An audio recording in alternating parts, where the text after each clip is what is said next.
Shalom Abracha.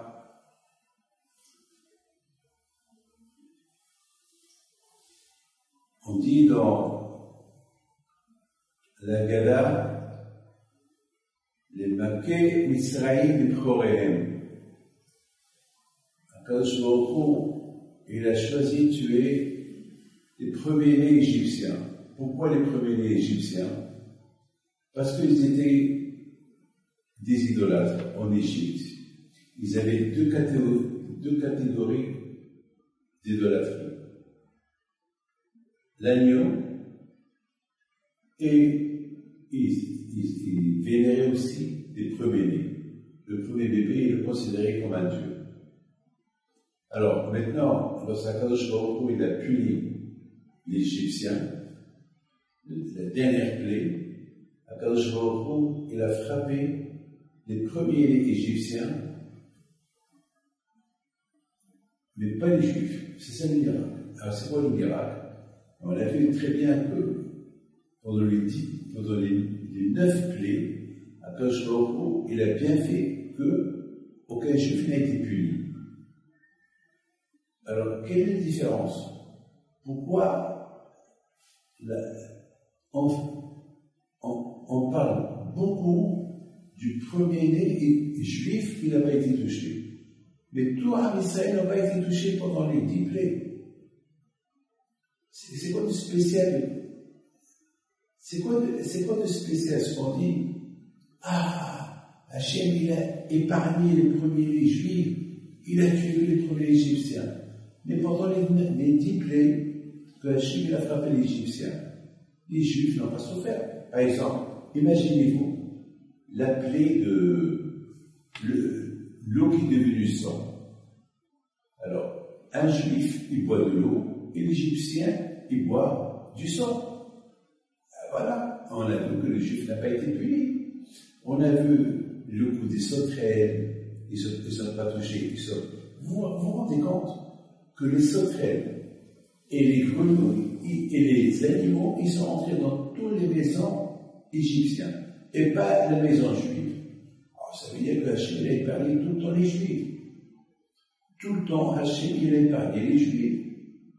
Alors pourquoi alors, pour le coup des Béchorim, des premiers-nés, Hachem aussi a épargné les juifs? Alors pourquoi le coup des premiers-nés juifs qui n'a pas été touché, ça a fait un grand bruit. Et tous les coups que Hachem a frappé les Égyptiens, même les Juifs, ils étaient épargnés. Alors, quelle est la différence? La réponse, c'est que là, il y avait vraiment un grand miracle. Pourquoi? Parce que les premiers Juifs, les Égyptiens, ils les respectaient. Pour eux, c'était comme des dieux. Vous comprenez ce que je vous dis? Pour eux, les premiers Juifs, c'était comme des dieux. Même juifs, pour eux c'est un béro. Pour eux c'est un béro. Et c'est ça le miracle. Les Égyptiens, ils ont vu, il n'y a pas une maison égyptienne où il n'y avait pas là-bas un mort. Vous savez qu'est-ce qu'ils faisaient? Le sage disait que les Égyptiens, ils savaient que la veille de Pessah, tous les premiers-nés juifs ne vont pas mourir, et les premiers-nés égyptiens vont mourir. Alors, qu'est-ce qu'ils ont fait les Égyptiens? Ils ont donné beaucoup d'argent aux Juifs pour qu'ils gardent leurs enfants chez eux. Ils ont pris tous les premiers-nés juifs. Non, pardon. Ils ont pris tous les premiers-nés égyptiens chez les Juifs. Et Akash n'a pas sauté les Égyptiens. Vous imaginez, il n'y a pas une maison où il n'y a pas un mort. Ça veut dire, de les maisons égyptiennes, s'il y avait là-bas un premier-né, il est mort. Et dans les maisons juives, s'il y avait là-bas un premier-né juif et un premier-né égyptien, l'Égyptien il est mort et le Juif n'est pas mort. Ça c'est un grand miracle. Ça c'est un grand miracle. Ça c'est un grand miracle. Hachem il a voulu montrer aux Égyptiens, béni Béchoré Israël, que les premiers-nés juifs, ils sont à moi. Ils sont à moi. Vous, les Égyptiens, vous vénérez les premiers-nés, vous les vénérez, pour vous c'est des dieux. Moi, les premiers-nés juifs, ils sont les miens. béni Béchor Israël. Voilà votre miracle. C'est vrai, c'est vrai.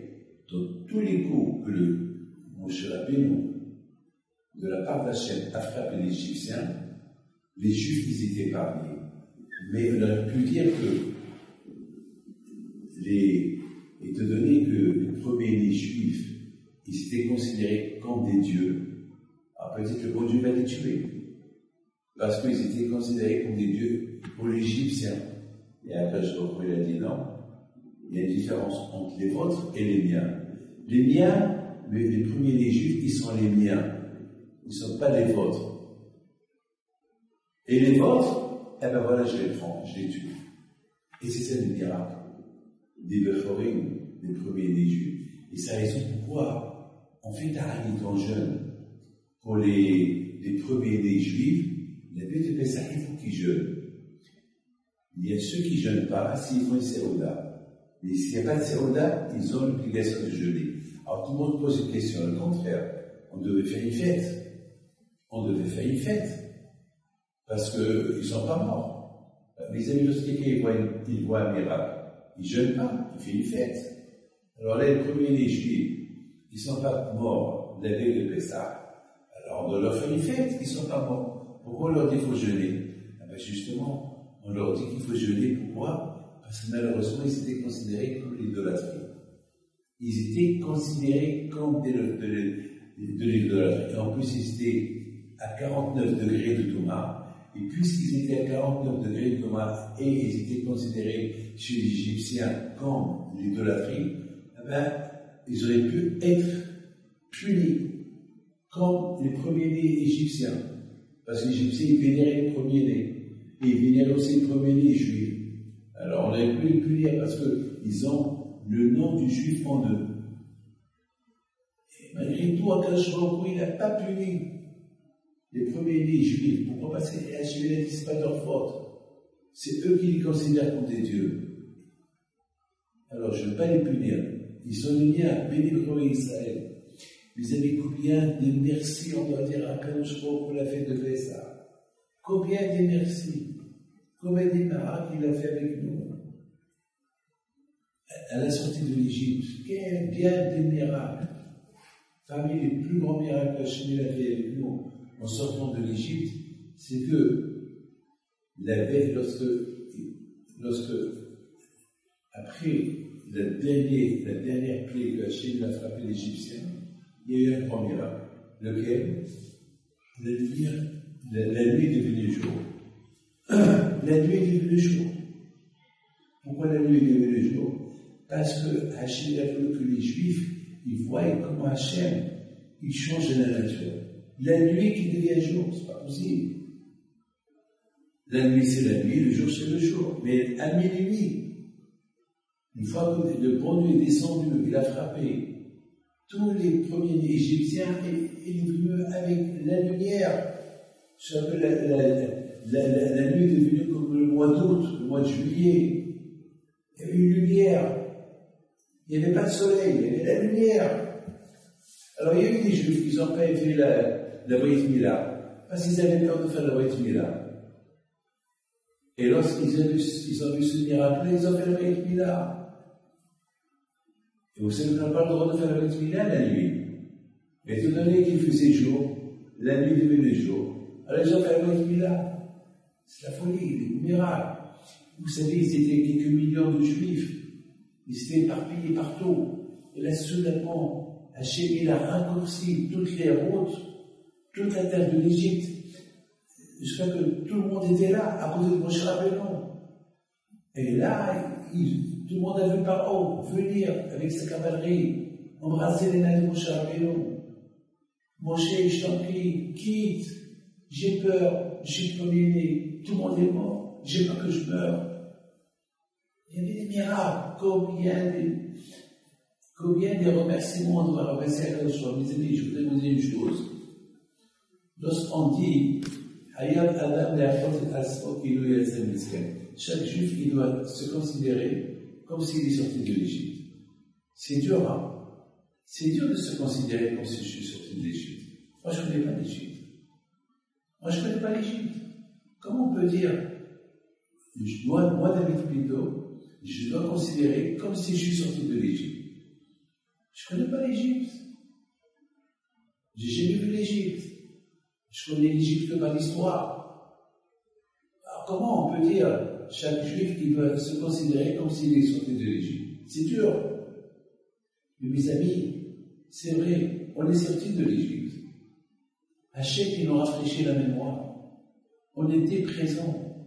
Lorsque nos papas, nos parents, ils ont quitté l'Égypte, on était avec eux. On était avec eux. Quand Kamatan Torah, on était présents. Le Hachem nous a donné la Torah. À la sortie de l'Égypte aussi, on était présents. Lorsqu'on est sorti de l'Égypte. C'est un de mes petits-fils qui m'a dit ça.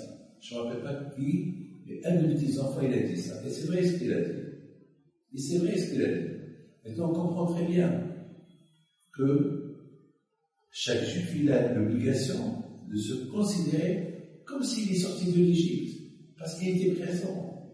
Et d'ailleurs, dans les cours que j'ai fait l'année dernière, je me rappelle que j'ai dit que chaque papa, il a vu toutes les descendances qui vont sortir de lui jusqu'à la venue de Mashiach. Oui. Chaque papa, il a vu. Donc mes amis, ça veut dire qu'on était présents. On était présents. Donc c'est pour ça, chaque juif, il a l'obligation de dire, j'ai quitté l'Égypte. Oui, je me rappelle, j'ai quitté l'Égypte, merci Hachem. Si je n'aurais pas quitté l'Égypte, oh là là, qu'est-ce que je serais devenu aujourd'hui? Mes amis, combien de merci on doit dire à Hachem? C'est la raison pourquoi dans la Haggadah on dit de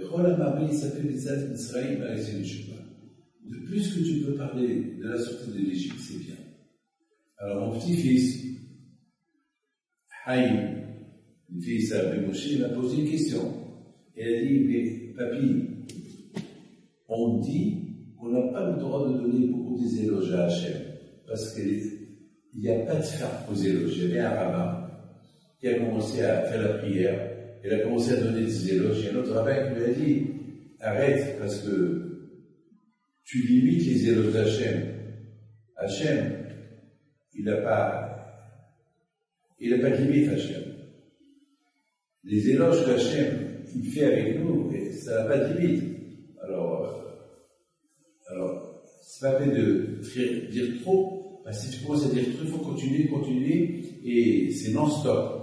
Alors ça veut dire que les éloges, ils sont limités. Alors pourquoi appeler ça les éloges ne sont pas limités? Pourquoi appeler ça les éloges ne sont pas limités? On dit, de plus que tu parles de la sortie d'Égypte, c'est bien. D'ailleurs, on a vu l'histoire de Rabbi Lazare, Rabbi Akiva, Rabbi Tafon, qui étaient toute la nuit accoudés à Bnei-Brak, qui parlaient de la sortie de l'Égypte. Toute la nuit. Ça veut dire qu'ils ont parlé toute la nuit, jusqu'à que les élèves qui sont venus leur ont dit, à Boteno, maître, c'est l'heure de Shema Israël, il faut arrêter. Il faut arrêter. Alors, vous voyez qu'à Pessah, il n'y a pas de limite. Alors, comment? On dit qu'à Pessah, il n'y a pas de limite de donner des éloges à Koshro. Alors, et comme ça, ce rabbin-là, il était en train de donner des éloges à Hachem pendant la prière un jour dans l'année, et un autre rabbin lui a dit, il faut arrêter. Alors, comment? Mes amis, la réponse, elle est extraordinaire. La réponse, elle est parce que la veille de Pessah, Akadosh Baruch Hu, il nous donne une mémoire de se rappeler ce qu'on a vu. Parce qu'on dit, un juif, il a l'obligation de se considérer comme s'il est sorti de l'Égypte. Donc, à Pessah, Hachem, il nous donne une mémoire, on se rappelle plus ou moins tous les miracles qu'on se rappelle avoir vu. Alors, c'est la raison pourquoi on ne doit pas s'arrêter de ce qu'on a vu.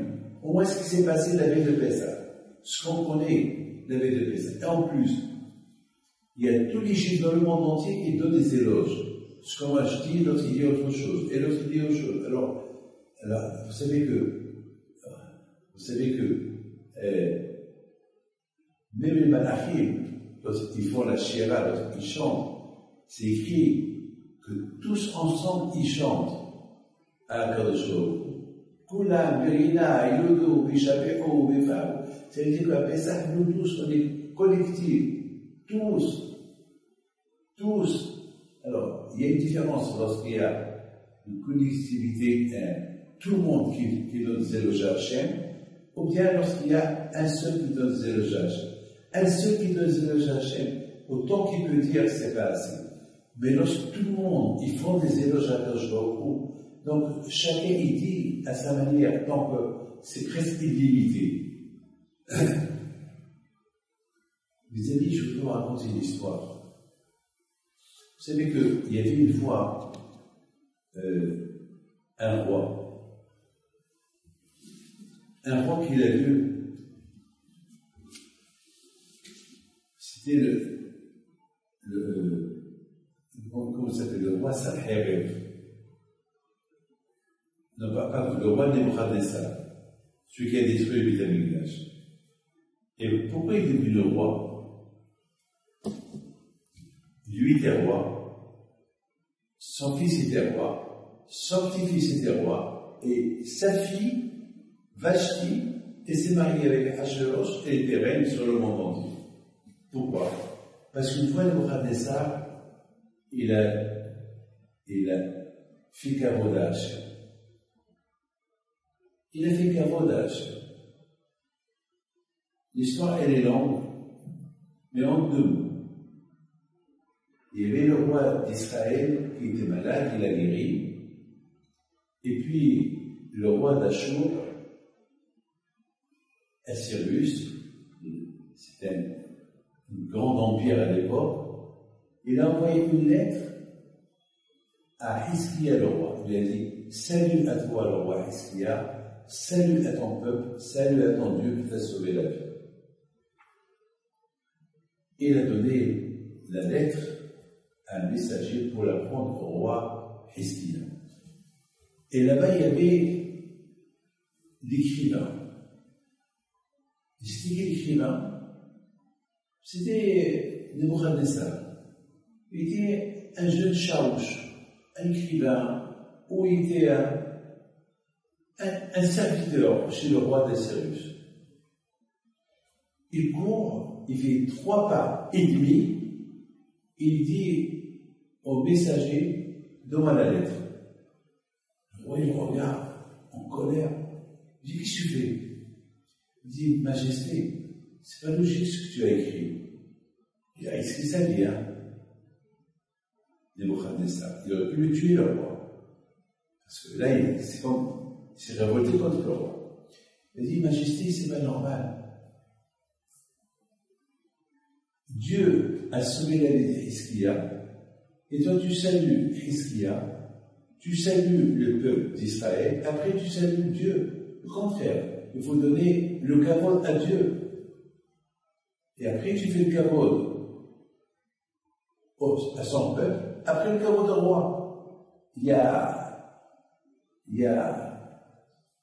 une hiérarchie, tu ne peux pas dire merci au petit, et après, en dernier, merci le grand. Non.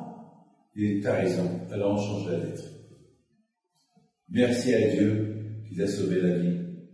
Merci, peuple d'Israël. Et salut à toi, le roi Hiskia. Hachem, il a beaucoup admiré ce que le roi Nebuchadnezzar a fait. Alors, pour chaque pas qu'il a fait pour le kavod d'Hachem, il lui a donné une récompense. Et c'est quoi la récompense? Il est devenu roi sur le monde entier. Lui, son fils, son petit-fils et sa fille. Alors pourquoi c'est qu'il était reine que sur était reine uniquement un laps de temps? Parce que Nebuchadnezzar, il a voulu faire le 4e pas et le malach Gabriel, il l'a arrêté. Pourquoi? Parce que s'il aurait fait le 4e pas, donné au compte l'honneur à Hachem avec le 4e pas, la Vashti, elle aurait resté reine et jamais. Esther, elle aurait pris sa place Et Vashti, il détestait les Juifs. Il voulait en finir avec eux. Donc, s'ils ne seraient pas mortes, elle aurait fait une alliance avec Haman et tué tous les Juifs. Alors, le Malach Gabriel, il l'a arrêté. Il l'a arrêté. Vous vous rendez compte? Pour 3 pas et demi qu'il avait le Khanessa. 3 pour le caveau d'Hachem. Regardez la récompense qu'il a eue. Alors imaginez-vous, nous, lorsqu'on fait des éloges à Hachem, on fait caveau à Hachem, on fait des mitzvot. Vous imaginez la récompense qu'on a. La récompense qu'il a eue au Khanessa, il est devenu le roi sur le monde entier. Le roi sur le monde entier, lui, son fils, et son petit-fils, et sa fille. C'est la raison pourquoi le Shabbat, on dit à Akadosh Baruch Hu, le Shabbat, dans la prière, on donne des éloges à Hachem, pour la prière du Shabbat.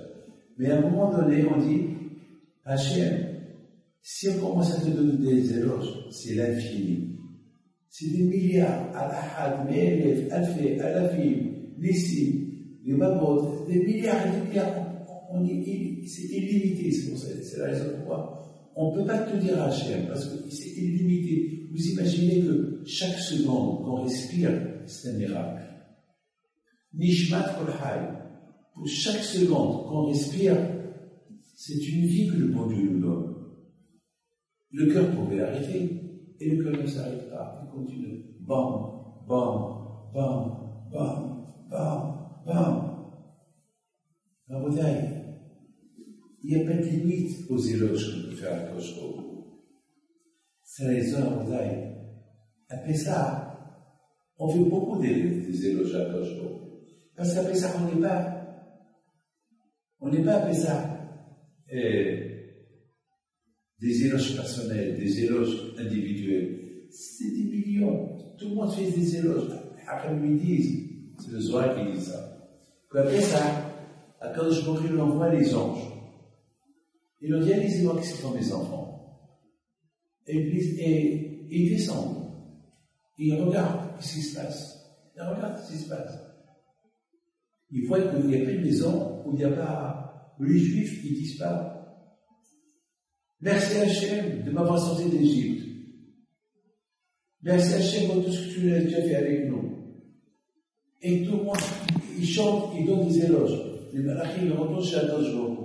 Ils disent Hachem, mais tu te rends compte qu'est-ce qu'on a fait en bas? Ils disent merci, ils ont quitté l'Égypte. Mais jamais ils sont partis en Égypte. Ils se considèrent comme s'ils étaient en Égypte. Quelle monnaie ils ont en toi? Ils croient. En toi, ils te donnent des éloges alors qu'ils n'ont rien vu. Ils n'ont rien vu, ils te donnent des éloges. Quand je vois que leur a dit, voyez mes enfants comment ils sont. Les amis, c'est la raison pourquoi. Après ça, il n'y a pas de limite pour donner des éloges. Parce qu'après ça, on dit ce qu'on a vu. On dit ce qu'on a vu. Et sur ce qu'on a vu, on fait des éloges.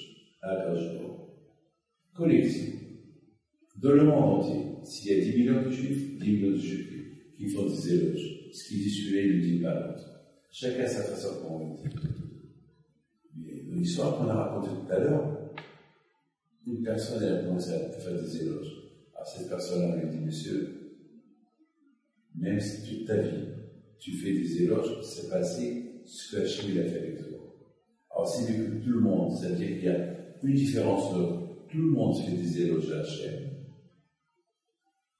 Comme Shabbat, on fait tous des éloges à Hachem. Comme à Pessah, on fait tous des éloges à Hachem. Comme chaque fête, on fait des éloges à Hachem, tous ensemble. Un individu, oui, il doit faire des éloges. Mais c'est pas peine qu'il abrège. Pourquoi? Parce que sinon on va lui dire, c'est pas assez ce que tu dis. Vous savez que le roi, Sanherib, il était goyen. Une fois, il a commencé à donner des éloges à Hachem. L'ange Gabriel, il est descendu, il a donné les chiffres, il a fait taire. Pourquoi? Parce qu'il a commencé à donner des éloges il ne voulait pas finir. Et Hachem, il a commencé à regarder. Chaque Hachem, il a dit, waouh, il est en train de faire des éloges, mieux que David Ameller. Vous vous rendez compte? David Ameller, un sadique comme David Ameller, lui, il fait des éloges avec cœur, avec émouna, il vient un roi, un rachat, celui qui a détruit le Beth Amikdash, et il veut acheter, il veut rattraper David Ameller avec des éloges qu'il a commencé à dire, que le prophète Malach est venu et l'a frappé pour le faire taire. Comment on peut comprendre ça? Ben, mes amis, la différence entre David et le roi Eric et les Goy, c'est que David, il connaît Akadosh Baruch Hu. Lui, s'il fait des éloges à Hachem, parce qu'il connaît Akadosh Baruch Hu. Mais nous regardez ça, c'est un Goy. Pour un Goy qui découvre Hachem et qui lui fait des éloges, c'est grave pour lui. Mes amis, vous voyez un Goy qui prie au bon Dieu, vous voyez un juif qui ne prie pas au bon Dieu, c'est grave pour vous. C'est pour ça que tout de suite, le malach Gabriel, il l'a frappé. J'ai vu dans des livres qui disent pourquoi il l'a frappé. Et il répond, une belle réponse, il dit, Gabriel, un malach, il dit à Kash, regarde la différence entre les juifs et ce roi Goy. Les juifs, même lorsque tu les frappes, ils continuaient à te donner des éloges. Lui, il te donnait des éloges, mais lorsque j'ai frappé, c'est tu. Donc regarde, ne sois pas tenté par les éloges de frère Nessar, parce que lui, une fois qu'il a reçu un coup, c'est tu. Mais nous, avec tout le coup qu'Amessé reçoit, on continue à te donner des éloges. Mes amis, c'est ça, Pessah. Pessah pour la chaîne. Pessah, c'est la bouche qui parle. À Pessah, on a la permission. Le Cholam Abé s'appelle Vizet Pessarim, avec ses chemins. À Pessah, on a le droit de parler autant qu'on peut faire pour donner des éloges à Hachem. Pourquoi? Parce qu'à Pessah, on est considéré comme si on est sorti de l'Égypte. Bon Dieu protège, Amen.